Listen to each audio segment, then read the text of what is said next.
Et salut, c'est Shindo, nouvelle vidéo, et ce coup-ci on est sur le jeu Inside, petit jeu indépendant fait par le studio Playdead, petit studio danois d'une trentaine de personnes il me semble. Alors, on va faire une petite vidéo présentation, voilà, vous allez pouvoir voir les 18 premières minutes de jeu, et pendant quelques minutes là je vais juste vous présenter un peu le jeu, le contexte, quels sont les gros fils rouges qu'il y a dans ce jeu. Donc du coup, comme je le disais, le studio Playdead qui a fait ce jeu n'a fait qu'un seul autre jeu qui est Limbo. Et pour le coup, si vous y avez déjà joué, vous ne serez pas dépaysé en jouant à Inside puisque on reprend à peu près les mêmes astuces, les mêmes ficelles, le même type de jeu en tout cas.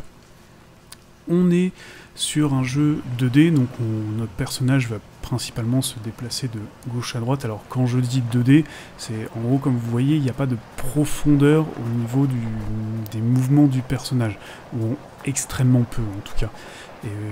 Et voilà, on est sur quelque chose de linéaire, même si on a les décors qui sont bien sûr en 3D.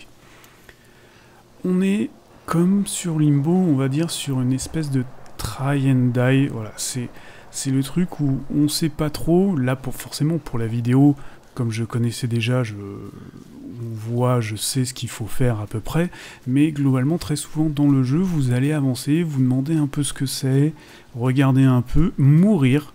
Souvent, il y a pas mal de façons dont vous pouvez mourir. Déjà dans Limbo, ce pauvre petit garçon mourait de façon... beaucoup de façons atroces, en tout cas, je trouvais.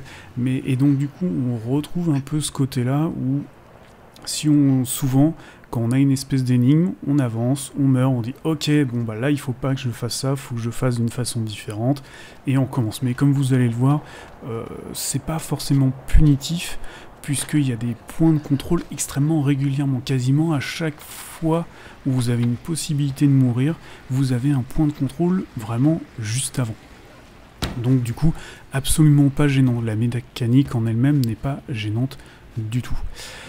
On a en plus de ça quelques énigmes en fait qui vont parcourir un peu le jeu, qui vont casser ce côté marche en avant constante de gauche à droite, où il faudra très légèrement revenir en arrière. En gros, vous avez une espèce de, on va dire, de tableau où vous avez des trucs à actionner, etc. Mais pareil, les énigmes qui peuvent parfois être bloquantes, surtout parce qu'on ne sait pas trop ce qu'il faut faire, mais comme vous n'avez pas beaucoup d'interaction avec les objets, vous dites bon bah là j'ai une manivelle, là j'ai une caisse, et j'ai forcément un truc à faire avec ces deux choses là quoi.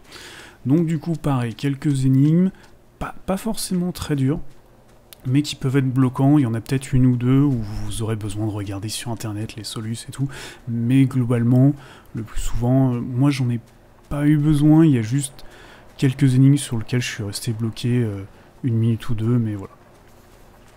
Alors, sinon, qu'est-ce qu'on peut dire d'autre? Oui, voilà, là, je finirai en disant que c'est vraiment un jeu d'ambiance. On le voit là, un peu comme Limbo, c'est quelque chose d'assez sombre. En plus, voilà, il y a les morts de votre personnage qui sont assez glauques parfois, etc.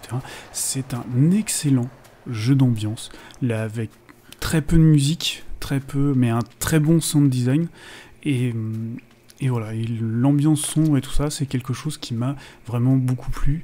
Il n'y a par contre pour moi absolument aucune véritable histoire. Certains vont dire « Ah, il y a des petits trucs disséminés, ouais mais c'est rien, c'est vraiment des détails. » Pour moi, ces détails-là sont plus justement sur l'ambiance qu'autre chose. Voilà, là vous voyez la petite musique, le petit son d'ambiance et tout ça, vraiment on est souvent sur ça et pas grand-chose de plus. Donc voilà.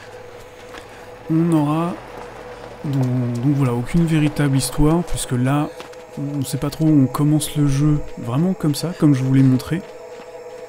On entre dans une espèce de complexe, on ne sait pas exactement si on y entre ou si on y est déjà dedans, et en gros notre but va être d'en sortir. On voit toutes les atrocités possibles que peuvent faire les personnages du jeu, et c'est à peu près tout.